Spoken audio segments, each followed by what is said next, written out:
having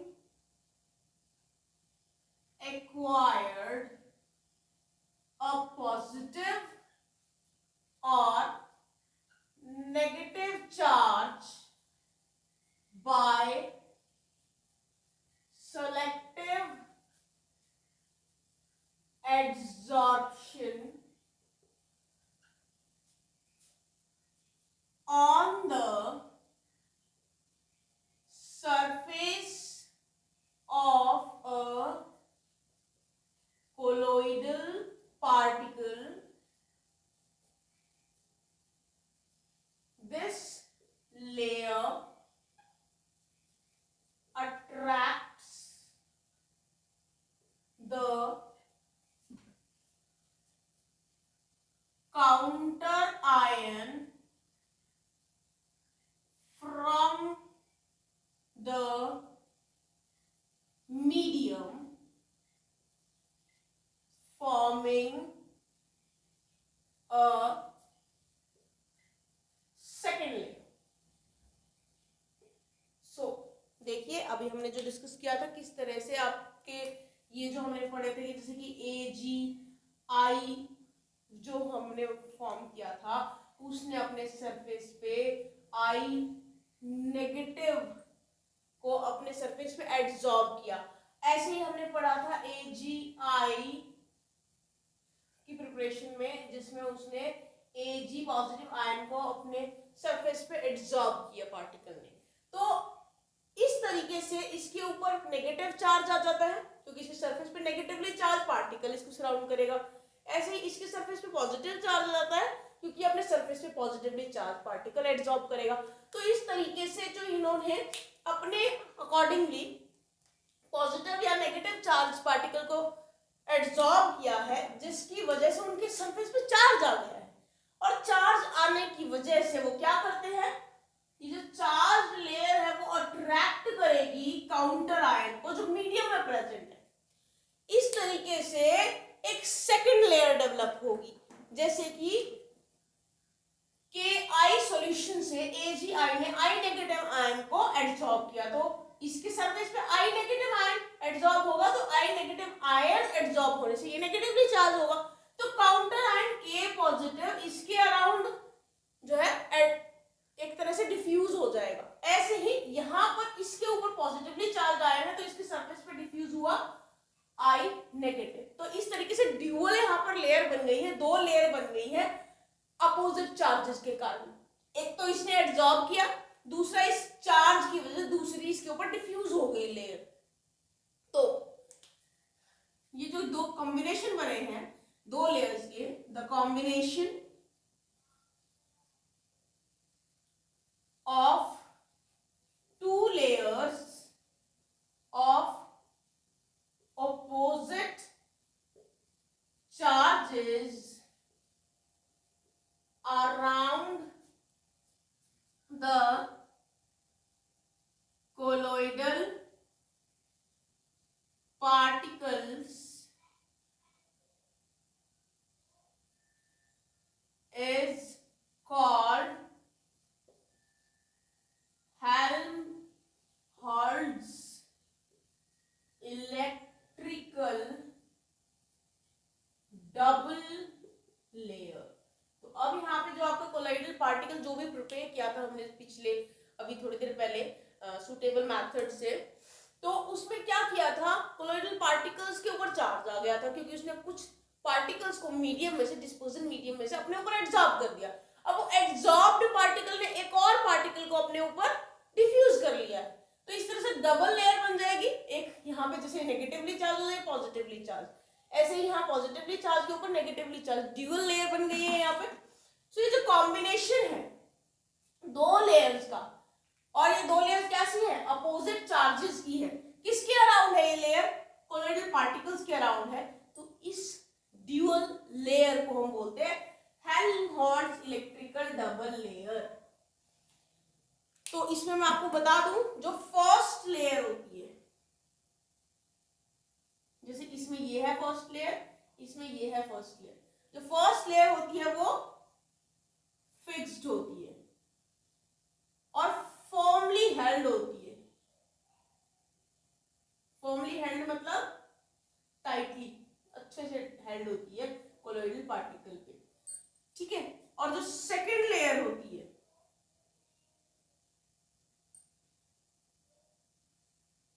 second layer है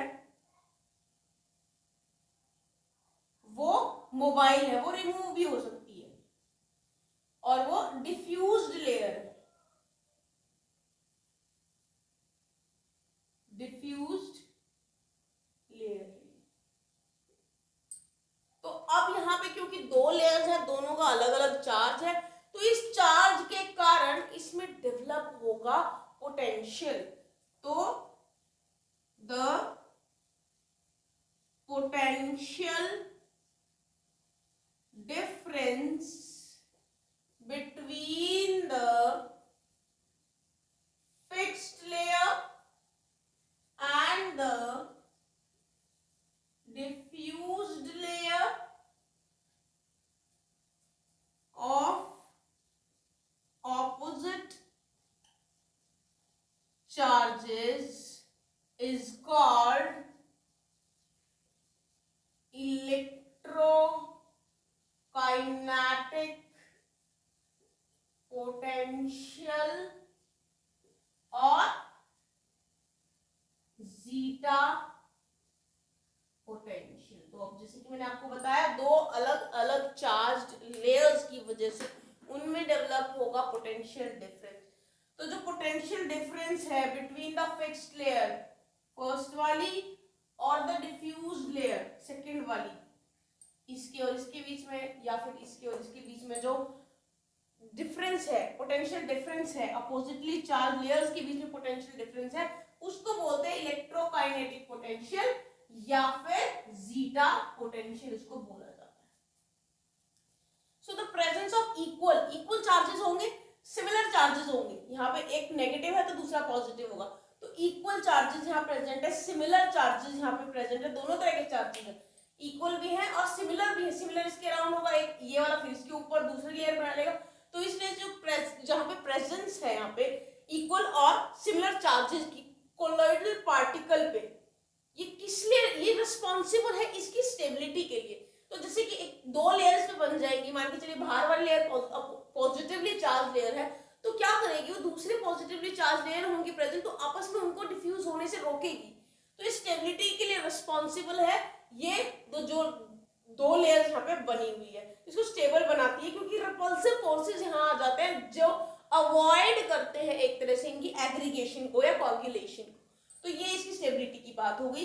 यहाँ पे हमने कुछ टर्म्स पढ़ी है, जैसे कि हेल्महोल्ट्ज इलेक्ट्रिकल डबल लेयर, ये है डबल लेयर, दो डिफरेंट चार्जेस की लेयर, और इनके बीच में पोटेंशियल डिफरेंस को हम बोलते हैं इलेक्ट्रोकाइनेटिक पोटेंशियल या zeta potential.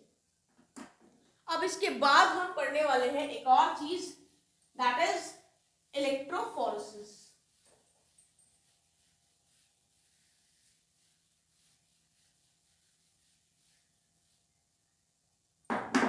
Now we are going to discuss about the electrophoresis. So क्या काम है इलेक्ट्रोफोरेसिस का, किस काम आता है? So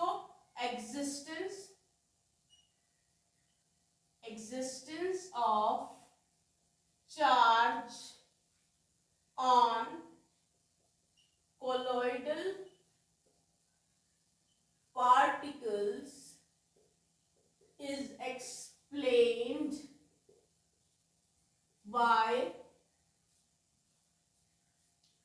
electrophoresis. जो इलेक्ट्रोफोरेसिस जो टेक्निक हम यहाँ यूज करने वाले हैं, उससे हम एक्सप्लेन कर सकते हैं, अगर कोलॉइडल पार्टिकल्स पे कोई चार्ज है तो हम इस मेथड के थ्रू वो एक्सप्लेन कर सकते हैं।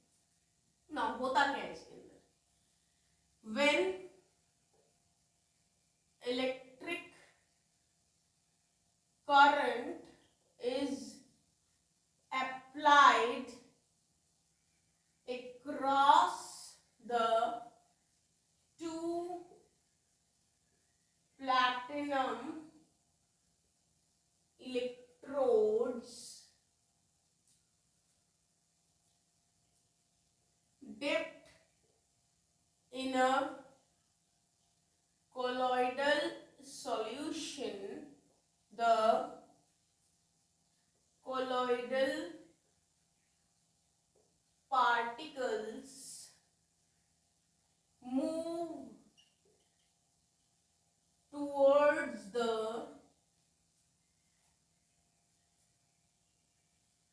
Oppositely charged electrodes.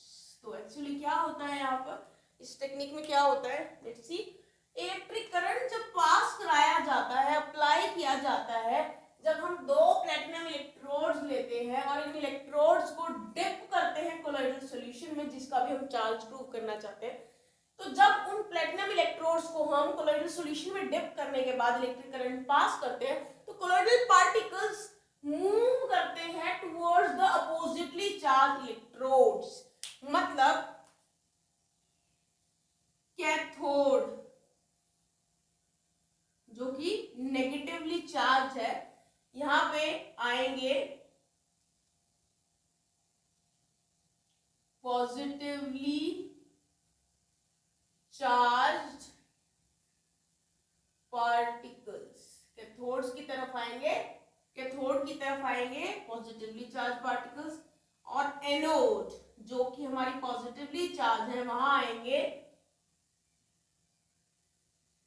Negatively charged particles. हमारी एनोड की तरफ आएंगे नेगेटिवली चार्ज पार्टिकल्स। तो ये जो मूवमेंट है, the movement of colloidal particles under an applied electrical potential is called electrophoresis। तो जिस तरीके से यहाँ पे मूवमेंट हो रही है कोलॉइडल पार्टिकल्स की अप्लाइड इलेक्ट्रिक फील्ड के अंडर, ये जो मैंने आपको मूवमेंट दिखाई है, इस मूवमेंट को हम बोलते हैं इलेक्ट्रोफोरेसिस। तो अब जरा इसको समझते हैं। एक यू शेप्ड ट्यूब ली जाती है,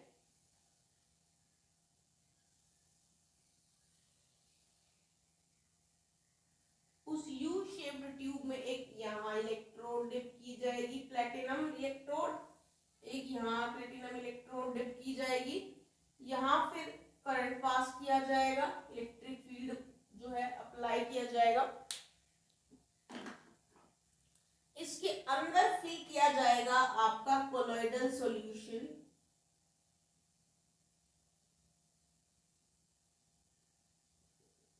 इस यू ट्यूब के अंदर कोलॉइडल सॉल्यूशन को फिल किया जाएगा। ये है आपका नेगेटिवली चार्ज कैथोड, ये है पॉजिटिवली चार्ज एनोड। इसमें आपका फिल है कोलॉइडल सॉल्यूशन, और इस यू शेप्ड ट्यूब को साथ में ज्वाइन किया जाएगा एक रिजर्वॉयर से, ताकि हम इसके अंदर और कोलॉइडल सॉल्यूशन चाहे तो ऐड कर सके। ये है आपका रिजर्वॉयर, और यहाँ पे लगा है आपका स्टॉप क्लॉक, तो जो कि इसके अंदर अलाउ करेगा कोलॉइडल सॉल्यूशन का आना। अब जब यहाँ पे इलेक्ट्रिक फील्ड अप्लाई किया जाएगा, तो इलेक्ट्रिक फील्ड अप्लाई करने पे मान के चलिए हमारे पार्टिकल्स नेगेटिवली चार्ज है, तो नेगेटिवली चार्ज होंगे अगर हमारे कोलॉइडल पार्टिकल्स, तो वो इस तरफ पॉजिटिवली चार्ज एनोड की तरफ मूव करेंगे इस तरीके से। तो ये है हमारे यहाँ पर कोलॉइडल पार्टिकल्स। तो इस तरह से जो है आपका इलेक्ट्रोफोरेसिस टेक्निक काम करेगी। नाउ इसमें थोड़ी सी एक और बात पढ़ते हैं, कुछ बात और पढ़ेंगे। अगर द डिस्पर्जन मीडियम, हमें पता है कि जो डिस्पर्जन मीडियम है it do not move, dispersion medium यहाँ मूव नहीं कर रहा है, जैसे कि मैंने आपको ऑलरेडी बताया है यहाँ पे मूव कर रहा है कोलोइडल पार्टिकल। डिस्पर्जन मीडियम यहाँ पे फिक्स है, so the dispersion medium do not move under the influence of electric field. Electric field के इन्फ्लुएंस में डिस्पर्जन मूवमेंट जो मीडियम है वो मूव नहीं कर रहा है, राइट। अगर हम माइग्रेशन यहाँ पे किसकी हो रही है, माइग्रेशन हो रही है डिस्पर्स्ड फेज की। Now if the migration of dispersed phase is prevented by placing suitable semi permeable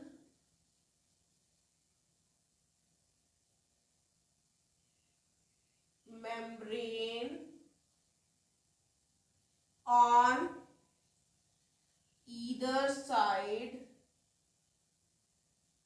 then on passing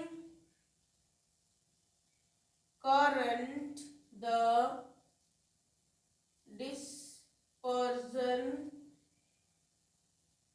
medium will move in a direction opposite to the direction of the movement of dispersed phase particles. If they would move, तो समझते हैं, जब dispersion medium का हमें पता है already कि वो नहीं मूव करता है, डिस्पर्जन मीडियम नहीं मूव करता जब इलेक्ट्रिक फील्ड अप्लाई किया जाता है। लेकिन अगर माइग्रेशन जो है, जो नॉर्मली डिस्पर्स्ड फेज मूव करता है, अगर हम माइग्रेशन जो है डिस्पर्स्ड फेज का वो प्रिवेंट कर दें, कैसे प्रिवेंट करेंगे, कैसे रोकेंगे हम डिस्पर्स्ड फेज का मूवमेंट, एक सूटेबल सेमी परमिएबल मेम्ब्रेन लगा देंगे, दोनों तरफ लगा देंगे सूटेबल सेमी परमिएबल मेम्ब्रेन, ताकि डिस्पर्स्ड फेज जो है वो मूव करे ही ना। अगर हम ऐसा कर पाते हैं तो जब हम करंट अप्लाई करेंगे तो डिस्पर्स्ड फेज मूव नहीं कर पाएगा सेमी परमिएबल मेम्ब्रेन की वजह से। अब मूव करेगा डिस्पर्जन मीडियम, और वो कैसे मूव करेगा, वो उस डायरेक्शन से ऑपोजिट डायरेक्शन में मूव करेगा जिस डायरेक्शन में डिस्पर्स्ड में फेज जो है मूव करता अगर हमने सेमी परमिएबल मेम्ब्रेन नहीं लगाई होती तो। जैसे मान के चलिए यहाँ पे मैंने बताया आपको कोलोइडल पार्टिकल जो आपका डिस्पर्स्ड फेज है वो मूव कर रहा है पॉजिटिवली चार्ज टर्मिनल की तरफ, राइट, क्योंकि वो नेगेटिवली चार्ज है।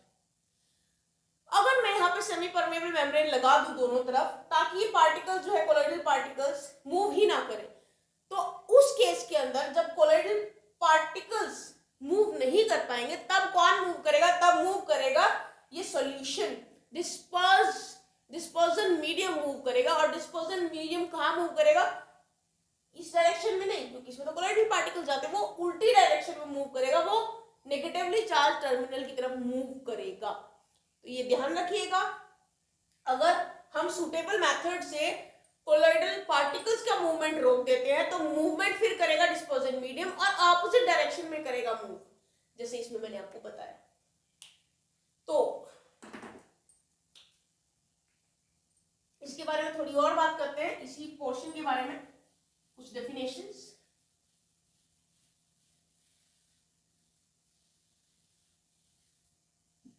Now this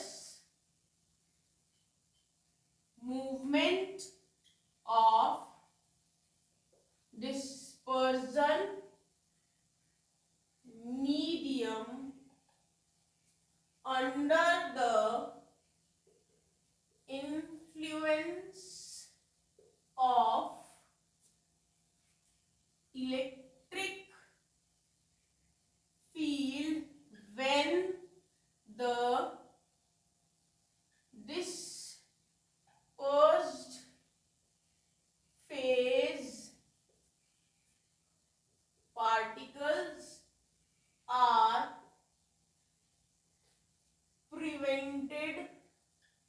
to move is called इलेक्ट्रोऑस्मोसिस। जो ये प्रोसेस अभी हमने पढ़ा जिसमें हमने डिस्पर्स्ड फेज को मूव करने नहीं दिया, उसके मूवमेंट को भी रोक लगा दी और जिसकी वजह से डिस्पर्जन मीडियम अब मूव कर रहा है, तो इस प्रोसेस का नाम है electroosmosis. So this was about the electrophoresis.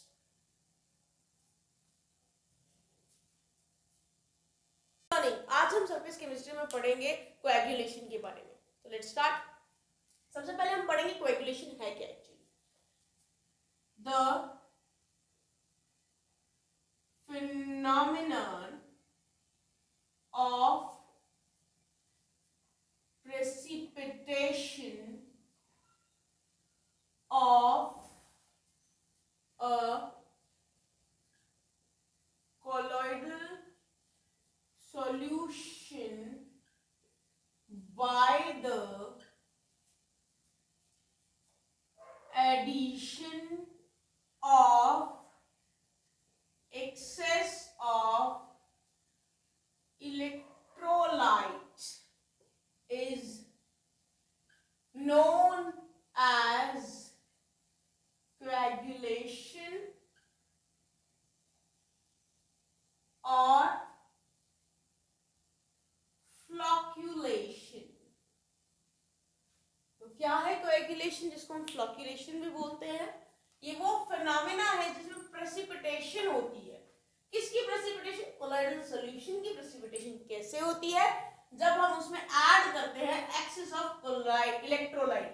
जब हम एक कोलॉइडल सॉल्यूशन में एक्सेस में इलेक्ट्रोलाइट ऐड कर देते हैं तो कोलॉइडल पार्टिकल्स क्या करते हैं? वो इकट्ठे हो जाते हैं, प्रेसिपिटेट बना लेते हैं और इसी फिनोमेना को हम कोएगुलेशन या फ्लॉक्यूलेशन का नाम देते हैं। अब हम पढ़ने वाले methods of coagulation of, सबसे पहले हम पढ़ेंगे लायोफोबिक सॉल्ट्स। लायोफोबिक सॉल्ट्स क्या होते हैं? लायोफोबिक सॉल्ट्स वो होते हैं जो लिक्विड हेटिंग होते हैं। ये हम ऑलरेडी डिस्कस कर चुके हैं। सबसे पहला मेथड जो हम डिस्कस करेंगे वो है बाय इलेक्ट्रोलाइसिस। इलेक्ट्रोलाइसिस के मेथड से हम सबसे पहले इसको डिस्कस करने वाले हैं, किस तरह से हम कोएगुलेशन करेंगे। तो इलेक्ट्रोलाइसिस से हम क्या करते हैं? यहाँ पे क्या होता है, जो कोलॉइडल पार्टिकल है, the colloidal particle move towards oppositely charged electrode and gets discharged and precipitated। तो बड़ा ही इजी मेथड है, समझने में बहुत आसान है ये मेथड। तो इसमें क्या किया जाता है, कोलॉइडल पार्टिकल्स के अंदर दो इलेक्ट्रोड्स लगा के इलेक्ट्रिसिटी पास की जाती है। जस्ट अभी हमने ऐसा ही मेथड पढ़ा था, पिछली वीडियो के अंदर हमने पढ़ा है। तो कोलॉइडल पार्टिकल्स क्या करते हैं, अपने चार्ज के अकॉर्डिंगली अपोजिट चार्ज वाले इलेक्ट्रोड पे चले जाते हैं, वहां जाएंगे, डिस्चार्ज होंगे और इकट्ठे हो जाएंगे, मतलब प्रेसिपिटेट उनका बन जाएगा, मींस कोएगुलेशन हो जाएगी। बड़ा ही इजी मेथड है समझने में। नेक्स्ट मेथड हम पढ़ेंगे bye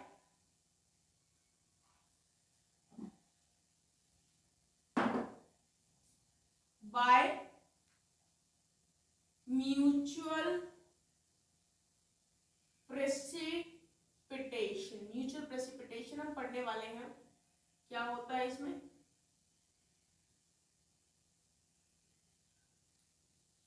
now when equimolar solution of two oppositely charged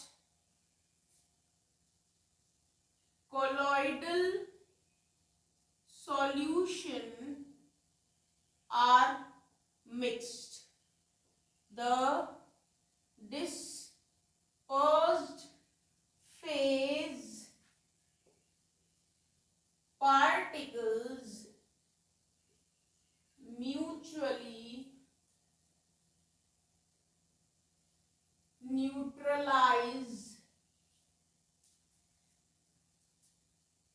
their charges and get coagulated. यहां मैं एग्जांपल आपको बताना चाहती हूं. Mixing equimolar solution of FeOH whole thrice and AS2S3. सो यहाँ इसको समझते हैं. यहाँ क्या होता है, म्यूचुअल प्रेसिपिटेशन होती है, म्यूचुअल कैंसलिंग आउट होता है चार्जेस का. जब दो सॉल्यूशन जिसमें अपोजिटली चार्ज कोलॉइडल सॉल्यूशन होंगे, एक पॉजिटिवली चार्ज दूसरा नेगेटिवली चार्ज सॉल्यूशन होगा, उनको जब मिक्स किया जाता है, इक्विमोलर सॉल्यूशन उनके मिक्स किए जाते हैं, तो वो आपस में पार्टिकल्स, डिस्पर्स्ड फेज के पार्टिकल आपस में एक दूसरे के चार्ज को कैंसिल कर देते हैं. ऐसा करने से वो चार्ज कैंसिल हो जाएगा और वो कोएगुलेट हो जाएंगे. तो ये एग्जांपल है यहाँ पर म्यूचुअल प्रेसिपिटेशन का, जहां पे हमने दो सॉल्यूशन लिए FeOH होल थ्राइस और AS2S3. तो इनमें से एक पॉजिटिवली चार्ज है, एक नेगेटिवली चार्ज है. इनको हम मिक्स करेंगे और ये एक दूसरे के चार्ज को कैंसिल करेंगे और वो कोएगुलेट हो जाएंगे. नेक्स्ट पढ़ते हैं. By boiling. बॉइल करके हम किस तरह से प्रिपेयर कर सकते हैं lyophobic soup. By boiling the adsorbed layer is disturbed due to increased collision with the molecules of dispersion medium. This reduces the charge on particles and ultimately lead to settling down in the form of precipitate. देखिए इसको जब हम boil करते हैं, किसी भी colloidal solution को boil करेंगे, तो बॉयल करने से एडसॉर्ब्ड लेयर, जो उसने अपने कोलोइडल पार्टिकल सरफेस पे एक लेयर को एडसॉर्ब कर रखा है, एक चार्ज होता है उसके ऊपर, उस लेयर को एडसॉर्ब किया हुआ है, वो लेयर डिस्टर्ब हो जाती है. क्यों? क्योंकि उस लेयर पे बॉइलिंग की वजह से बार बार डिस्पर्जन मीडियम कोलाइड करता है. ऐसा करने से आपकी एडसॉर्ब लेयर हो गई डिस्टर्ब. ऐसा होने से चार्ज कम हो जाता है, डिस्टर्बेंस की वजह से चार्ज कम होगा पार्टिकल्स पे और अल्टीमेटली चार्ज कम हो के वो सेटल हो जाएंगे नीचे और वो इकट्ठे होके प्रेसिपिटेट बना लेंगे. So this is the method of boiling by which we can coagulate the lyophobic sole. Now next one, by persistent dialysis. Dialysis method हम ऑलरेडी पढ़ चुके हैं, इसी को थोड़ा सा और समझते हैं आगे. उस मेथड से कोएगुलेशन कैसे की जा सकती है वो पढ़ते हैं. On prolonged dialysis, traces of the electrolytes in the sol are removed almost completely and the colloids become unstable and ultimately coagulate. सो इस मेथड को समझते हैं। जब हम प्रोलॉन्ग डायलिसिस करते हैं, कॉन्टिन्यूसली डायलिसिस करते जाते हैं। डायलिसिस का मेन पर्पस क्या था? प्योरिफिकेशन में हमने यूज की थी dialysis, purification of colloidal solution. तो उसमें अगर उस डायलिसिस को हम कंटिन्यू करते रहेंगे, प्रोलॉन्ग मतलब काफी लंबे समय तक उसकी डायलिसिस करेंगे, तो जो उसमें थोड़े बहुत भी ट्रेसेस है ना इलेक्ट्रोलाइट के, जो उसको स्टेबल बना रहे हैं, वो भी निकल जाएंगे, वो भी रिमूव हो जाएंगे।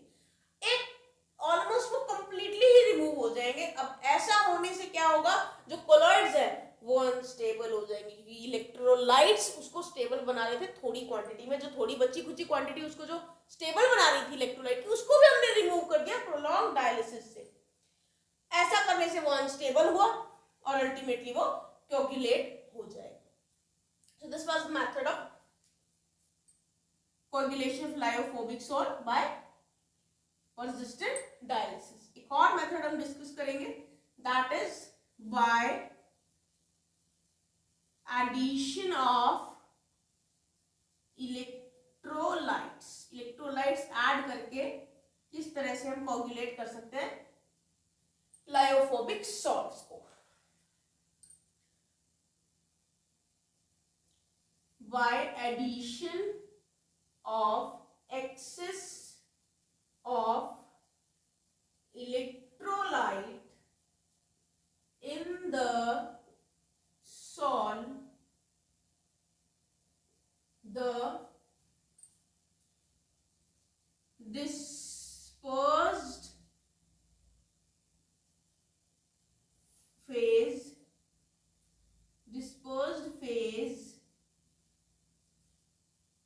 particles interact with the oppositely charged ions of the electrolyte. As a result, they neutralize and get coagulated. Last method था कोएगुलेशन ऑफ लायोफोबिक सोल्स का। समझते हैं इसको। जब हम इलेक्ट्रोलाइट ऐड कर देते हैं, now addition of, in fact addition of excess, ज्यादा क्वांटिटी में अगर हम इलेक्ट्रोलाइट ऐड कर देते हैं तो क्या होता है? डिस्पर्स फेज पार्टिकल्स इंटरैक्ट करने लग जाते हैं अपोजिटली चार्ज आयन से जो इलेक्ट्रोलाइट में प्रेजेंट है। अगर आपके कोलोइडल पार्टिकल्स पॉजिटिवली चार्ज है तो वो इलेक्ट्रोलाइट के नेगेटिवली चार्ज पार्टिकल से इंटरैक्ट करने लग जाएंगे and vice versa. In interaction की वजह से न्यूट्रलाइज हो जाएंगे पार्टिकल्स, कोलोइडल पार्टिकल्स। न्यूट्रलाइज होने के बाद वो कोएगुलेट हो जाएंगे। So these were the methods of coagulation of lyophobic salts. तो इसी मेथड्स को ध्यान में रखते हुए कुछ पॉइंट्स हम और डिस्कस करेंगे रिगार्डिंग कोएगुलेशन, फिर हम आगे डिस्कस करेंगे।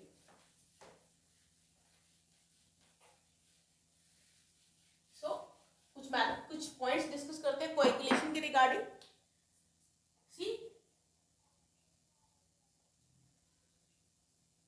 greater the valence of the flocculation ion added,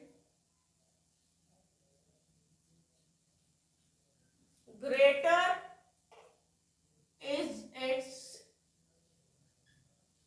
power to cause precipitation. So, जितने ज्यादा फ्लॉक्यूलेशन आयन की वैलेंस होगी, उस पर जितना ज्यादा चार्ज होगा, उतना ही ज्यादा ग्रेट उसकी पावर होगी प्रेसिपिटेशन कॉज करने की। So this is known as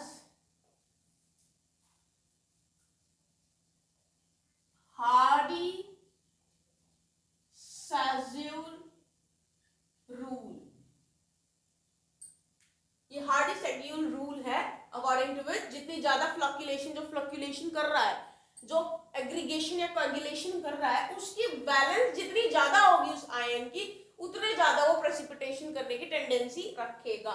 so example देखते हैं। इन दी coagulation of a negative sol, the flocculation power is in the order, order नीचे लिख रही हूं, Al3 positive, Ba2 positive and Na positive. तो सबसे ज्यादा फ्लक्चुएशन पावर है इस आयन की, जो कि एक negative sol, negatively charge colloidal particle को फ्लक्चुएट या कोएगुलेट करेगा। तो सबसे ज्यादा टेंडेंसी इस आयन में ये कर पाएगा। इसी तरह से in the coagulation of a positive sol, the fluctuation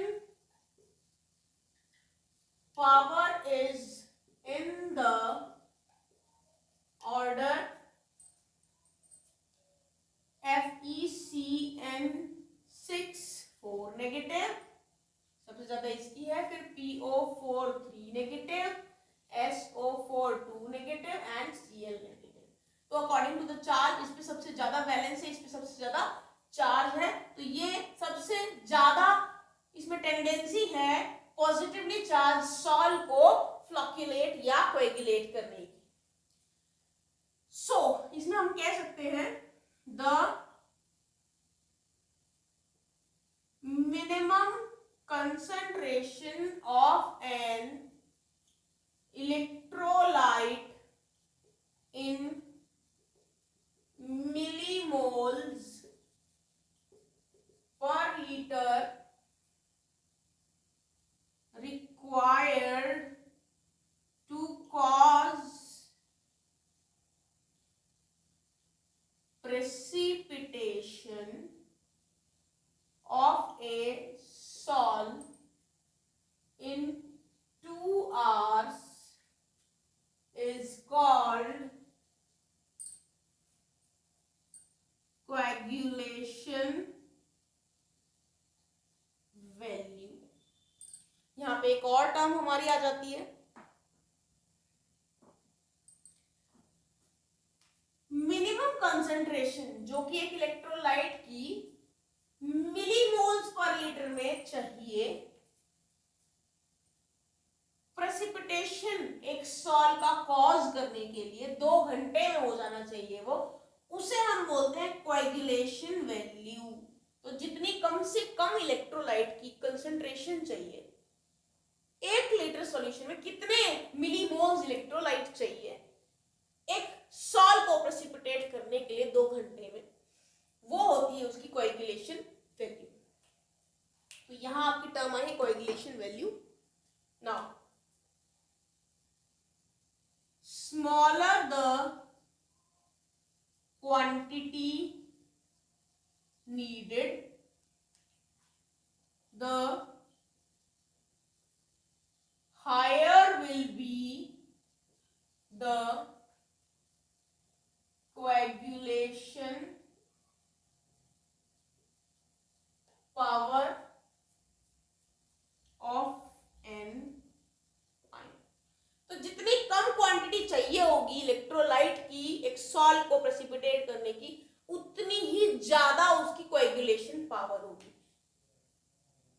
जितना कम क्वांटिटी में रिक्वायर्ड होगा वो कोएगुलेशन के लिए, उतनी हाई उसकी कोएगुलेशन टेंडेंसी होगी, कोएगुलेशन पावर होगी उस आयन की सॉल को कोएगुलेट करने के लिए। तो ये कुछ बातें थी कोएगुलेशन के रिगार्डिंग। अब हम पढ़ने वाले हैं coagulation of lyophilic sol. Lyophobic sol जिसका भी हमने पढ़े हैं पास्ट मेथड, अब हम पढ़ने वाले हैं coagulation of lyophilic sol.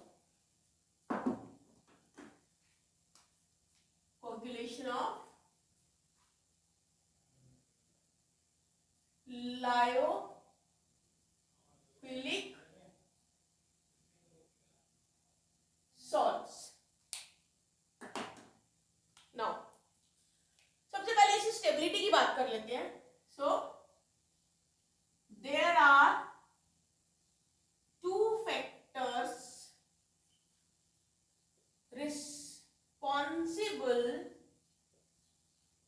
for the stability of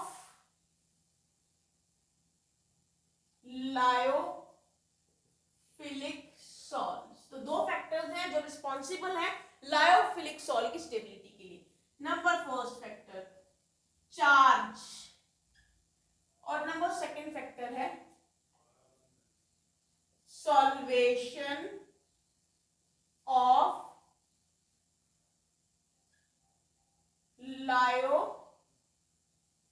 solvation of colloidal particles.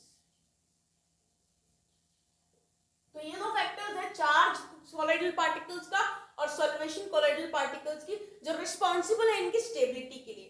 तो सबसे पहले क्या करना है, हमें इन दो फैक्टर्स को तोड़ना है. इन दो फैक्टर्स को जो इसकी स्टेबिलिटी के लिए रिस्पॉन्सिबल है, इन दो फैक्टर्स को रिमूव करना है, तभी लायोफिलिक सॉल्ट कोएगुलेट हो पाएंगे. Now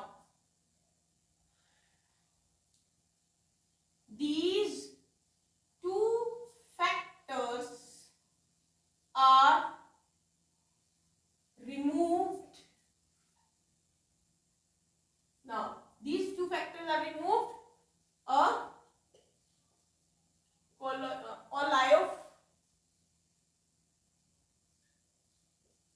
liofilic salt can be coagulated. Now this can be done. कैसे हो सकता है ये? नंबर फर्स्ट, कैसे डन कर सकते हैं हम इसको? By adding an electrolyte first. Second, by adding a suitable solvent. तो ये दो मेथड्स है जिससे हम इस स्टेबिलिटी को खत्म कर सकते हैं और इसको कोएगुलेट कर सकते हैं. Now when solvent such as alcohol and acetone are added to the lyophilic salt. In fact hydrophilic salt में जब हम एसीटोन या अल्कोहल को ऐड करते हैं तो क्या होता है? The dehydration of dispersed phase occurs. तो जब हम अल्कोहल या एसीटोन को ऐड करते हैं हाइड्रोफिलिक सॉल्ट के अंदर, जहां पे हमारा सॉल्वेंट वाटर है, तब डिहाइड्रेशन हो जाती है डिस्पर्स्ड फेज की. डिस्पर्स्ड फेज डिहाइड्रेट हो जाता है. नाउ अंडर दिस कंडीशन, ऐसी कंडीशन जब आ जाती है, डिहाइड्रेट हो जाता है, a small amount of electrolyte can cause coagulation. तो ऐसा जब हो जाता है तो थोड़े से अगर हम इलेक्ट्रोलाइट ले लेंगे तो उसी से कोएगुलेशन हो जाएगा लायोफिलिक सॉल्ट का. तो ये मेथड था कोएगुलेशन ऑफ लायोफिलिक सॉल्ट का. अब हम पढ़ने वाले हैं प्रोटेक्शन ऑफ कोलॉइड्स. किस तरह से हम कोलॉइड्स को प्रोटेक्ट कर सकते हैं वो हम पढ़ेंगे.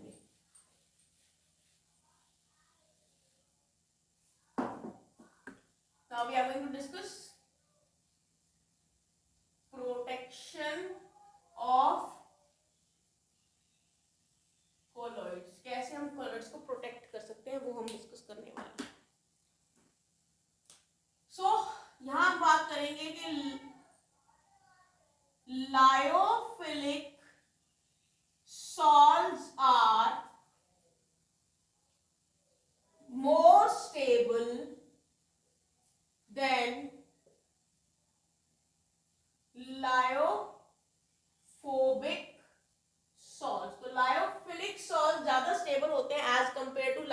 लायोफिलिक सॉल्ट, इसका भी रीजन है हमारे पास, बिकॉज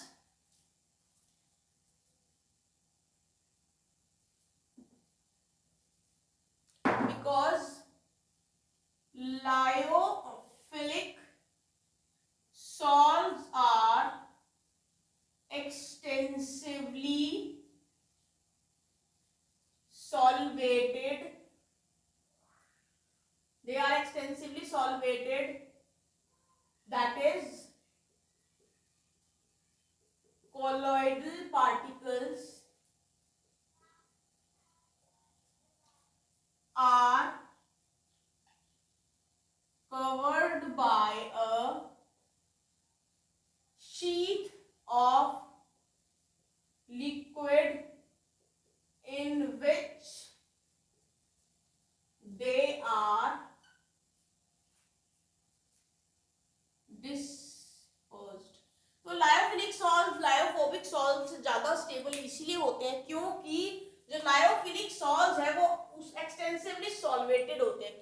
एक्सटेंसिवली सॉल्वेटेड मतलब उनके आसपास सॉल्वेंट मतलब लिक्विड ज्यादा होता है, तो कोलोइडल पार्टिकल्स कवर होते हैं एक तरह से, क्योंकि लायोफिलिक है, लिक्विड लविंग है, तो उनके आसपास शीट बनी रहती है, कवरिंग बनी रहती है लिक्विड की, जिसकी वजह से वो स्टेबिलिटी गेन कर लेते हैं, जिसकी वजह से वो ज्यादा स्टेबल होते हैं, जिसमें वो डिस्पर्स्ड रहते हैं।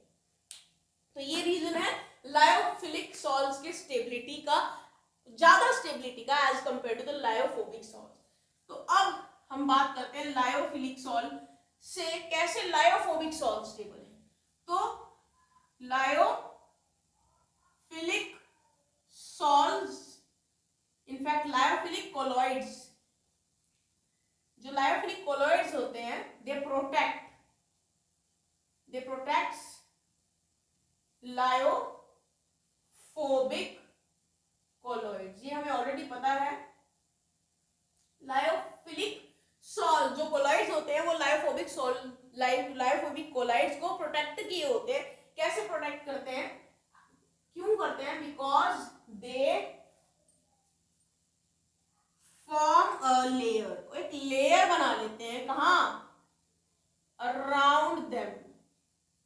लायोफोबिक के अराउंड लायोफिलिक की लेयर बन जाती है एंड दस दे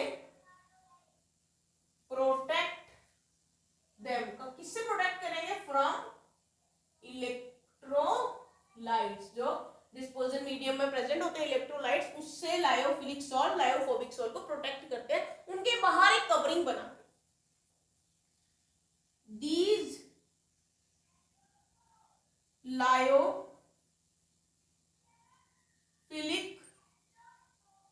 colloids are called protective colloids. तो इस तरह से जैसे इनकी प्रोटेक्शन कर रहे हैं ये, तो इस तरह के लायोफिलिक कोलॉइड्स को हम प्रोटेक्टिव कोलॉइड्स भी बोलते हैं, क्योंकि वो प्रोटेक्ट कर रहे हैं लायोफोबिक कोलॉइड्स को। किससे? इलेक्ट्रोलाइट से, जो डिस्पोजल मीडियम में प्रेजेंट होते हैं। सो this was about the protection of colloids. किस तरह से जो कोलॉइड्स होते हैं वो प्रोटेक्ट होते हैं, लायोफोबिक भी लायोफिलिक।